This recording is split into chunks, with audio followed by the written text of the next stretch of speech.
Hey guys, today we have a very special episode because we lost Queen Elizabeth II. We wanted to talk all about her long and lovely reign, but we had some technical issues, so our video will not start for about 20 minutes. So stick around for the video, but meanwhile, you can listen to the whole episode now.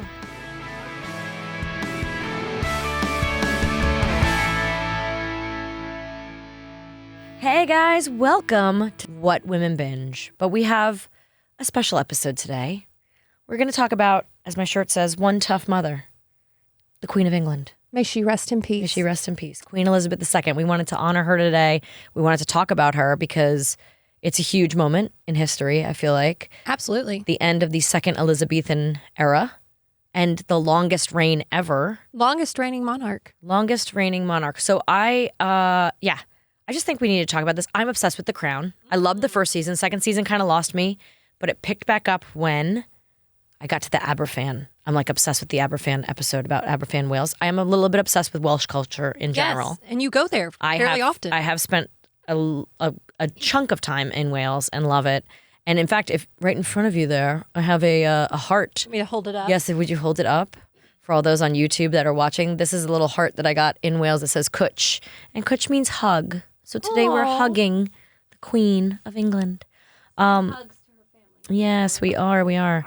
So there's no graceful way to set this down. Nope, just go for it.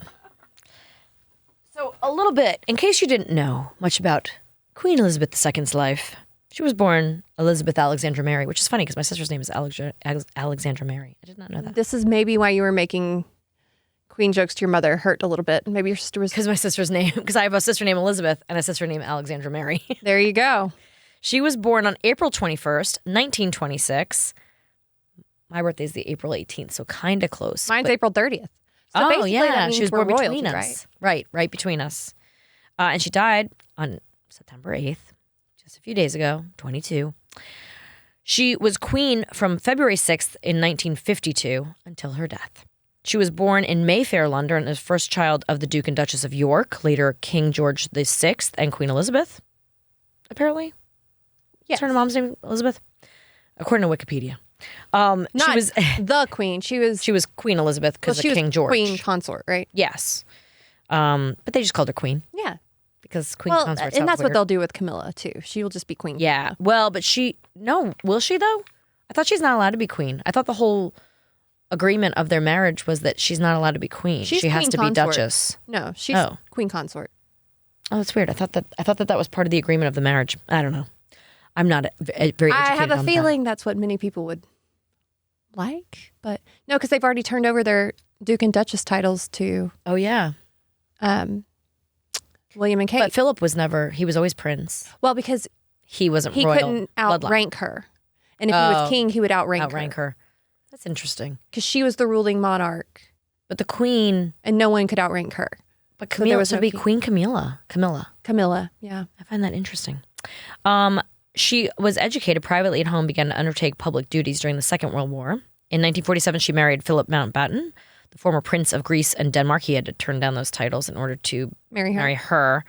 And then there was that whole fight. Look, guys, if you haven't watched The Crown, it's all spelled out in there, and it's fascinating. The first episode, I want to say, is a little dry. Yeah, the first season, really. No, but the second episode gets, I think, fascinating. My favorite, it picks up where she marries Philip. Which I think is around, the first one you find out about like her family's history and George. So basically, like George. About her uncle. Edward, right? Mm-hmm. He abdicated. And so because he abdicated, her father became, like she's like Harry. She was never supposed to be. Right. She was never supposed to be. The queen at all. She was just supposed to be a princess. And so she was taught to be a princess. She was never taught to be a ruler. Like there's a whole episode where she gets mad at her mother for like, my necklace just fell off. Where she gets mad at her mother for not teaching her the Constitution, or like she doesn't learn about any of the laws or the politics of it all. And all of a sudden she's queen and doesn't know how to be queen. Right. And she's like 25, 26 and just shows how unprepared she was. And she had to they got a tutor to help teach her. And she really does learn the laws of the land, but she was educated privately at home. and married young, had 4 children, but she was madly in love with Prince Philip too. She saw him when she was 13 years old and started communicating with him via, I guess, letters back then, right? But and I also found out this little fact. When she was away from her family, when she was young, when her mom and dad would leave, when he was king, when King George was king, and they would leave, they went to the U.S. and Canada, and they made the very first transatlantic phone call to Elizabeth. That's really cool. Isn't that neat? I have it in here somewhere. I've got a lot of notes, you guys, because she had a very long, very in-depth, like her life was extensive, right? I mean, the things that she did. 96 years. That's a long legacy. And especially even for someone not in the public spectrum or whatever. Yeah. My husband's grandma lived to be 96 in Alabama, in rural Alabama, where she and the eulogies went on about she canned her own vegetables and the way she climbed into the house to chase out a raccoon when she was 95 and the people she outlived and the things she saw and the changes she saw in technology and lifestyle and the lives she helped mold and the people she was around and then you add Queen to that. Right. And and the fact that we all know so many things about her. I mean, and she's not only the Queen of England, she was also the ruler, the Queen of 7 independent Commonwealth countries: UK, Canada, Australia, New Zealand, South Africa, Pakistan, Ceylon, which is now Sri Lanka, as well as the head of Commonwealth. Her British. Okay, so she's the longest lived and longest reigning British monarch after Queen Victoria. So Queen Victoria was the first. She was the longest reigning queen until I think she hit her 60th year or something. I think then Elizabeth caught her there, but she was the second longest reigning sovereign in the world history behind Louis XIV. I didn't know that. How long did he reign? I don't have that number, but I just know it was Louis XIV. He was a child though when he became king, right? Yes, I think he was very young. Yeah. That's a great show. Watch Versailles.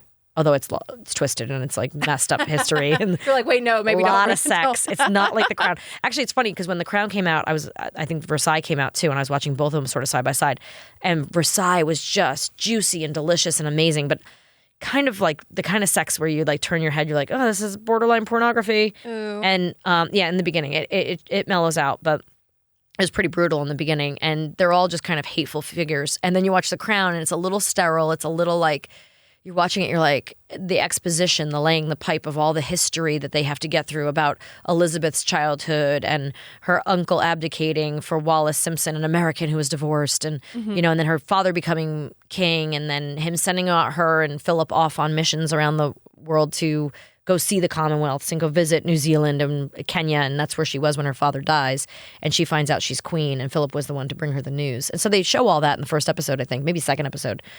And then where it really got me, though, where The Crown got me, was in this moment where Philip and Elizabeth have a fight. She puts him in charge of her coronation just to give him a job because she felt like he needed something to do, and they get in a huge fight about whose name they're going to take. And he has some quote about, "I'm the only man in the country not allowed to. His children won't have his last name," or something. He gives some great quote about that. And it's true, they wouldn't take Mountbatten. Elizabeth insisted on it being Windsor. And although the children, I think, are Mountbatten Windsor. They are. They're hyphenated.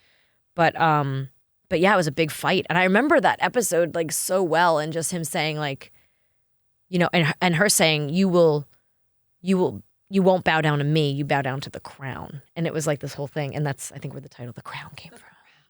It was just fascinating to me. And then just things like her governess wrote a book. I'm going to read this book now that I found out about this. The Little Princesses, it was called, in 1950. Her name was Marion Crawford, and she published a book, and the royal family was very upset about it. And the book describes Elizabeth's love for horses, her dogs, her orderliness, and her attitude of responsibility. Isn't that crazy? Did you ever see the movie The Queen with Helen Mirren? I didn't. I should. That's your homework. Yeah. Especially with all of this. Well, what's the King's Speech? Which king is that about? Oh, I love that one. That's her dad. Is that George? Yeah. He had a stutter? Yes. It's about him overcoming a stutter, right? Yes. I mean, technically, it's about him overcoming a lot, but yeah, that one's a really beautifully done movie. He was only king for a short amount of time, and then he suddenly died, and that's why she became queen so early, unprepared. Churchill described Elizabeth when she was 2 years old, which is just weird to think of Churchill as a man, and she was 2 years old. He described her as a character. She has an air of authority and reflectiveness astonishing in an infant. Right? Her cousin, Margaret Rhodes, described her as a jolly little girl, but fundamentally sensible and well-behaved. But here's the thing about Churchill. Okay, this is another episode that I loved early on in The Crown, how Churchill like disobeys some command she gives or something. There's something she's supposed to do. And he just keeps thinking of her as a little girl who doesn't know any better. And she thinks of herself that way too, I think. Until her tutor kind of convinces her, you know the law. You can stand on your own 2 feet. You know what you're doing. And he gives her the confidence to go stand up to Churchill. And Churchill's like a 70-something-year-old man at this point. And she's still 20s. She's still a girl. The bulldog. He was intimidating. Yeah. And here he is describing her as an infant. And now she's kind of not has authority over him, but, is a political figure in a sense side by side with him, like an equal. And there's a moment in the show where they show that Churchill gets, I think he has a heart attack or something. And one of his, I want to say it's like the equivalent of our like Secretary of State, somebody higher up in the government, he gets sick while away on a trip, on a trip overseas. And he's sick and Churchill gets sick and none of them, they decide not to tell Elizabeth. And she gets so mad at him and she has this speech. She goes off on him just saying like, I want to watch that scene again. It's so powerful. But she just like lays into him about like, you left me powerless to run our country and you didn't give me the information I need. And like, he starts kind of sobbing and like, I'm sorry. Like here she makes this 70-something-year-old, statesman like shaking in his boots. And she's just this 20-something-year-old powerful, like it just shows the kind of grit she had to have early on and the kind of, that someone could have easily stepped in and taken over for her, I feel like, or pushed her around, but she never allowed that. She had 15 prime ministers underneath her. Isn't that crazy? Over her reign. I mean, put the last one in office 2 days before she died. 2 days. She spent probably the last chunk of her long amount of time on Earth with the new prime minister, like just, getting her geared up, ready to run the country. So cool. It is. It's so cool. She also, let's see. Oh, when her parents traveled without her, it was the first. They made the first royal transatlantic phone call. So I guess it was just the royal transatlantic phone call. Not Sorry. the first in general. No, I must have misread that. On May 18th, 1939. Cool, right? At the end of the war in Europe, on Victory Day in Europe, Elizabeth and Margaret, I love this, because in The Crown, Margaret is such a juicy character. She's such a wild child. She's such a little party girl, like romantic, boy crazy. They decided, I think they asked their mom and dad if they could go out and mingle incognito with the celebrating crowds in the streets of London. And her mom said yes. So later in a rare interview, she said, we asked my parents if we could go out and see for ourselves. I remember we were terrified of being recognized. I remember lines of unknown people linking arms and walking down Whitehall. All of us just swept along in a tide of happiness and relief. Because there was also something about how her mom had wanted to send them. She was told to send them away, send them to Canada for the war because they're being bombed. Obviously, Britain was bombed heavily during the war, and so everyone was encouraging them, like, send the girls away, send them to Canada, send them to Canada. And she said, no, they don't go without me, and I don't go without the king, and the king will never leave. And like that was sort of, that's paraphrasing, but that's basically what she said. They don't go without me, I don't go without him, he's not leaving. So I thought that was pretty powerful. So it sounds like it's a long line of, like headstrong, stubborn, but ethical, loyalty, level-headedness, like trying to always, know the right thing to do. During the war, plans were drawn up to quell Welsh nationalism by affiliating Elizabeth more closely with Wales. So proposals such as appointing her constable of Caernarfon, or Caernarfon Castle, or a patron of, now I love Welsh, Yrd Gobaith Cymru, the Welsh League of Youth, is what that is. Say that again. Yrd Gobaith Cymru. So Cymru, it means Wales. I don't know why we don't call countries by their real names, but apparently Wales is Cymru. So the Welsh call themselves, like, it's the country of Cymru. So if you see, like, the dragon on the flag with the red and green, like, that's the Cymru flag is Welsh, is the Welsh flag. But those plans were abandoned for several reasons, including fear of associating Elizabeth with conscientious objectors in the Yrd at the time when Britain, Yrd, I have to roll the R's. Yrd. I can't do it. I can't be Welsh, guys. I try. At a time when Britain was at war. So Welsh politicians suggested she be made Princess of Wales on her 18th birthday. And so the Home Secretary, Herbert Morrison, supported the idea, but the king rejected it because he felt the title belonged solely to the wife of the Prince of Wales, and the Prince of Wales has always been the heir apparent. So now we know Charles, right, just got named heir apparent. No, it's King. Sorry, King Charles just named William the Prince of Wales. And Kate is now Princess of Wales, right? So, yes, they are the heir apparents now. So then what does that make George, do we think? Is he the Prince of something yet? When he gets married, he'll become Duke of Cambridge. Oh, okay. Oh. And that's what William was. William was the Duke of Cambridge. And he still technically is. So Cambridge is like an empty state with no Duke right now. He's still Duke of Cambridge, but he's also Duke of Cornwall and Prince of Wales. Prince of Wales. Oh, I see. And then he will pass that title down to George when George gets married. And Charlotte? Will Charlotte get one of those? Charlotte, when Princess Anne passes away, will likely become the Princess Royal. Princess Royal. Okay. Although I heard that might actually happen. Can that happen? She can't. That's a lifetime title, and there can only be one. There can only be one? Mm-hmm. Why? What does that mean? Next in line? Like in line? No. No. Like Anne's no longer in line. Anne is no longer in line, but it's like a special title that has to be appointed by the Queen. Okay. Or by the monarch. Are you an Anglophile? Yes. Or do they call it a royalist? What do they call it technically? I think all of those things. You're all those things? I'm all of those things. You're an Anglophile. I'm deeply rooted in... And a royalist? I mean, according to Ancestry, that's basically where I came from. England? Yes. Okay. Yeah, I think... I'm a Grantham, but not...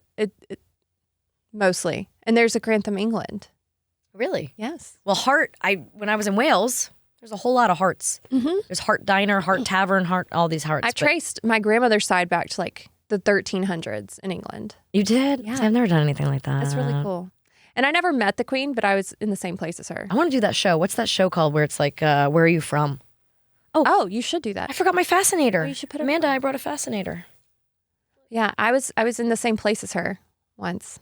Really? Yeah. I went to her welcoming ceremony when she came to the United States. Really? At the White House when George and Laura Bush were still in office. And did you meet her? I did not get to meet her, no, but I was on the lawn for the whole ceremony. Did you have to learn, just in case, did you have to learn how to do all the proper bows and curtsies and... I don't think there was any bowing. It was... There's a certain thing you have to say a certain thing. They gave us flags to wave. We had both, like the American and the British flag to wave together. And yeah, it was That's super cute. It was really cool. It was very cool. And there's photos, apparently? Well, apparently not of me. Or there's not a photo of you. There's not to be found so far. I'm almost positive we took pictures, but yeah, I can't find any. I have all of the things. I have the program and all of that. Did she speak? Yeah. What'd she say? So President Bush welcomed her, and then she kind of gave it was short. It was just like, thank you for having us here. We love this relationship, and yeah. Aw. That was really cool. She has a cool moment. Really great voice, and Claire Foy in The Crown really mimics it well. Like, especially after her passing, I don't know that I've ever really heard her speak a whole lot, but it was so much of Claire Foy in my head. Like, I'm just obsessed. And of course, that's like my knowledge of the royal family. Okay, here's the thing. I grew up in the Princess Diana era. Me too. 10 years ahead of you, but her wedding was something I watched live. You know, that was a huge deal, Princess Diana's wedding. And my veil mimicked hers. Like, her wedding dress had his initials on it on the long train. So my veil had Mark's initials on it, which was technically our initials being married also. It's like our monogram. Yeah. So my veil had that on it. And that was all like Princess Diana inspired. Like, I wanted a big wedding. Now I need you to have a girl, like adopt one or something. Because so she can wear my veil. Yes. I know. Trust me. Yeah. But I always wanted... like the Princess Diana wedding, even though it's not really my style. I mean, it could be girly. I like big, but I don't like girly. Oh, I do. Give me all. I know you do, but that's not really my style, right? Cupcakey skirt, a fascinator like the one I have on. It's beautiful. It's not that great. Shut up. But anyway, I always thought of her as a curmudgeon-y old lady who stuck by rules and didn't was mean to Diana, and Diana was, amazing, and she was, and Diana was an amazing person who broke a lot of the rules. Yeah. And watching The Crown gave me respect for her. The way she stood up to Churchill, the way she handled things like her sister. I think one of her mistakes was like not letting her sister marry when Princess Margaret wanted to marry, and she said no because he's a divorcee and blah blah blah. She asked them to wait a year, thinking that she would push it off, but she ended up. She did the same thing to Charles, I think. Mm-hmm. Like Charles always loved Camilla, apparently, right? I think that's what we see in The Crown, at least, and that's what you kind of heard afterwards, was that he always loved Camilla. He was not allowed to really be with Camilla. He had to choose Diana, and it wasn't a good fit. And now he's with the love of his life. But his mother got the love of her life, so she always got she got Philip. So I think that she made some mistakes there, but she also fixed some things, like letting Charlotte be the next in line for the throne instead of letting a boy just as recent as 2013. Yeah, so instead of letting her brother eclipse her because he was a male. It was interesting. Isn't it weird to say King of England now, though? It is bizarre. Phony. Well, and to know, like, it sounds like fiction. The titles just changed, like, the second she died. I know. I thought it had to be the coronation. No. So, historically, the coronation has taken place, like, a year or more after the death because they didn't want to overshadow the period of mourning. But you also have to think, this is, like, so hard for me to fathom. There is not a monarch that has ever existed that hasn't, like, had the bittersweet, like, realization that they couldn't have this moment if their parent had not died. Oh. Like, that is such a weird... At the same exact moment as his mother dies, he becomes king. And that's got to be, and he's been waiting for it his whole life in a sense, but also probably not wanting it at the same time. Yeah. Someone posted a meme yesterday with the hashtag too soon, I think, hopefully. But it's him like making this really funny, it's King Charles making a really goofy face, like his head's back, and it says, when you're 73 and haven't worked your whole life and realize you got to get started. And it's like true, like here you go, you go. But the cool thing about King Charles is like so much of what he does is philanthropy. Yeah. So he gives away so much. Sort of what the Crown does now. But he also like apparently has all these like investments, like he's like a real estate guy and all these different things that he does. Yeah, actually, I heard he was a big environmentalist, and he did a whole thing on like green initiatives, and he helped England, is helping them become more green. So that's awesome. And I know there's like a big controversy overseas. I see it with my fan base on my Instagram and my friends over there. Whether or not the royal family should continue. I mean, I know it makes money as a tourist, as tourist. I mean, I think that things would change if they weren't current royals. Mm-hmm. And look, that bloodline continues, so technically they are. And they're, at this point, it's almost ceremonial. I mean, they do have a lot of power and influence. Well, they still have to, like, she met with the prime minister, last thing she did, right? But I think, as far as, like, governing the country, I think a lot of that is left up. Yeah. And it's democracy she has a part in parliament, but it's more ceremonial. Well, she does have a little bit of a vote, doesn't she? Doesn't she have 1/3 of the vote or something? I'm not going to pretend to be an expert on that. Yeah, I learned about it once. There is some sway there. But it's not the same as her, like, or him now. Yeah. Ruling in the sense where they make all the government decisions. Like, off with his head kind of stuff. Right. That doesn't happen. No, that doesn't happen. It's a lot more of But I do think, I see when people are saying, like, we pay taxes for them to fly around or go on vacation or go to polo matches or have horses or corgis or whatever. But also, I mean, the amount of tourism they bring in, the amount of it just shows a united front. That there's a lot of philanthropy within that family. Mm-hmm. You saw it with Diana. You see it with Kate. You see, and the kind of inspiration, the nationalism that comes with it, the pride in the country, God Save the Queen. So now God Save the King. It's such a tradition, and it would be weird without it. Right? Can you imagine England without a king or a queen? Well, yeah. I mean, most of this generation's never known a king, so. I know. That's the other crazy thing.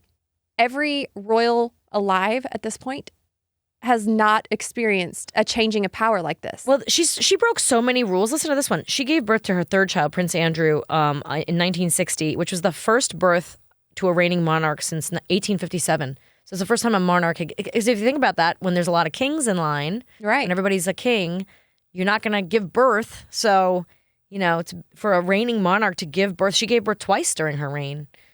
She saw 15 prime ministers come and go. Oh, one of my favorites. I'm so glad they did an episode of this on The Crown. I think it was in season 4 when the guy broke into the palace and got in her bedroom. Oh, I don't know about this. Oh, no. July 9th. Oh, I don't have the year here. She awoke in her bedroom to find an intruder, Michael Fagan, in the room with her. In a serious lapse of security, assistance only arrived after 2 calls to the palace police. She sat in her bedroom With somebody. He sat on her bed, And they they talked. And he told her all the problems he's having with what's going on in the country. And she listened. And when the police finally came in, which was like, I don't know, 10, 15, it was a while. They're sitting there chatting and nobody came. Nobody knew. And finally they came and she was like, no, we're talking. Like, You should take him in a minute. Have a conversation. She didn't off with his head or anything like that. And probably back then she could have because I think it was a while back. How terrifying would that be though? Oh my gosh. Oh my I think goodness. you're so safe and someone climbs in your bedroom. I mean, it's my worst nightmare. Have you seen the Harry and Meghan Lifetime movie? I haven't seen it yet. I got to see it. I mean, it's worth a watch. We enjoyed it. We enjoyed it at the time. Is it just about them leaving? No, it's like their love story. It was before their wedding when it came out. And so it's like how they met and all of this. I'll watch it. It's pretty cute. Is it called Harry and Meghan? I think so. Okay. It's easy to find. Yeah. But she's actually depicted very well in it, the queen. Oh, okay. Because she is supportive and kind to Meghan. And okay. Which it's like a whole is thing. What we think is not the truth. No, I think it is the truth. You think she is supportive? Yeah. Oh, she was. Well, I mean, obviously, because I know her. Mm-hmm. No, apparently she was very supportive of them.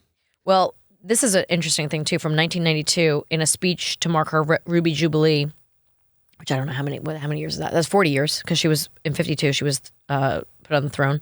She called 1992 her Annus horribilis, which is a Latin phrase for meaning horrible year. Pain in the butt. Annus, maybe it's supposed to be, maybe not anus. Yeah, Annus horribilis. Maybe that's where the pain in the butt comes from. Annus? Annus horribilis. Yeah, maybe not anus. Anus. There's 2 N's. Annus horribilis, meaning horrible year. The Republican feeling in Britain. You can't stop. I said anus, guys. There's 2 N's, though. 12. 2 N's. 12. By the way, they are making a sequel to Harry and Meghan? Yeah. It's Harry and Meghan escaping. Oh, jeez. Palace. Escape from the palace. Dun, dun, dun. Starring Liam Neeson. Okay, back to anus. Okay. Annus horribilis. She said that the Republican feeling in Britain had risen because of press estimates of the Queen's private wealth, contradicted by the palace, and reports of affairs, strained marriages among her extended family. So because they thought she was very wealthy, but they're paying taxes for her, and because of affairs and whatnot. In March, her second son separated from Sarah, so Fergie, right? We called her the original Fergie.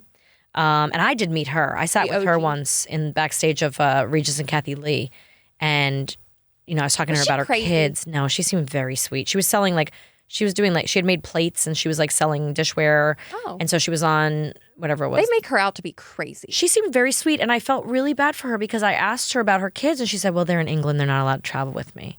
So I said, it must be so hard to be away from them when they're so small. She's like, yeah, it's really hard. She had to be away from her 2 girls. She wasn't allowed to take them with her. They were they are property of the royal family. And they are not her children. They are the royal family. Then, the country of Mauritius, I don't know how you say it, removed her as a head of state. Princess Anne divorced. Demonstrators in Dresden threw eggs at her during a state visit to Germany. A large fire broke out at Windsor Castle, which moved them out of the house. And then Charles and Diana divorced also. So all in 1992, apparently this was her Annus horribilis. This is her pain in the ass. She was the first monarch to set foot in China and Russia. And Russia. I'm from New York. Can you tell? But the Aberfan disaster. This is the thing that gets me, you guys. In Wales, if you didn't see this episode of, I think it's in season 4, or maybe it's earlier, season 3.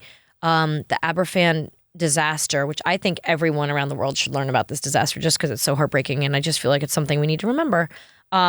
There was a coal mine there. The main business was a coal mine. So small town. Kids all go to one schoolhouse. This is in, what year was this? I think it's in the 70s. An avalanche struck Pentaglass Junior School on Moy Road, demolishing and engulfing much of the structure and filling classrooms with thick mud, sludge, and rubble. Oh. In that disaster, 144 people died, 109 children in that school, 116 children total. 5 teachers were killed in the school, and I think something like 48 adults were also 48 adults were also killed, and 6 adults and 29 children were injured. It wiped out the entire town. When you watch that episode, it's heartbreaking, and I felt so bad that I spent so much time in Wales and I didn't know about this, because the next time I go, I'm definitely going to Aberfan. I'm going to pay respects because the memorial is still there. Oh, yeah. And even up until recently, the Queen always said that this was her biggest regret, that Aberfan was her biggest regret because she waited 8 days to go. So there was a mass funeral for 81 children at one time and one woman, which took place in a certain cemetery there. And there's this huge cross, and there's all these graves lined up, and 81 children were buried side by side. But she waited 8 days to visit the Welsh community, a delay she said she regretted immensely. And since then, she had done things like plant a tree in the Aberfan Memorial Garden. And on the 50th anniversary in 2016, she went, or they had a big event at the garden and at the cemetery. And that to me just spoke a lot. Like in the episode they did, she talks about how she doesn't think the crown should be there for the disaster. They should be there after the disaster. But she regretted that decision. But she also talks about how she didn't want to be in the way. Like she didn't want it to be about her. Attention. Yeah, let them heal, let them find. They're still digging children out, like that kind of thing. So can you imagine? Like an entire generation was wiped out of that town at once. So sad. In like one rumble. And by the way, it was the day before holiday break. It was a half day of school. All the kids were going to do was sing in a little show. And they'd practiced all night and all week for this show they were going to do. And had it been a few hours later, they all would have been home. And probably wouldn't have lost as many people because it did just tumble down right onto that onto that schoolhouse with all those children inside. So upsetting. Anyway, that one really got me. But there's so many, there was so much controversy in her 70 years. And I think she knows she made a lot of mistakes, but she did a lot of good. And I think she really spoke to people as far as being steadfast and strong and she always had a good head for reason, I feel like. She always kind of made decisions the best she could with the best of her ability for herself, her family, and her country. And I think that she represented them great, and I hope that King Charles can... I hope he can. Big shoes. Yeah, big shoes, man. She is defines class, I know. In all situations. And diplomacy. Yes. No one was too controversial. She would talk to everyone, and she stood by her own beliefs and her own convictions, but she accepted all. Yes. She helped. They say she's one of the driving forces behind ending apartheid, and then she's also someone who made a speech in public about accepting all religions, even though she was Church of England, accepting all religions and welcoming all people and. And the way, with Margaret Thatcher and two strong women being the head of that country, and then with her friendship with Ronald Reagan and, and just the way she was very diplomatic, very loving. She had a great sense of humor. So God save the Queen, or God bless the Queen, and God save the new king. Thanks, guys, for listening, and I hope you guys will rate and review us if you can. Subscribe, tell friends, but the best thing you can do is just listen. So thank you so much for being here.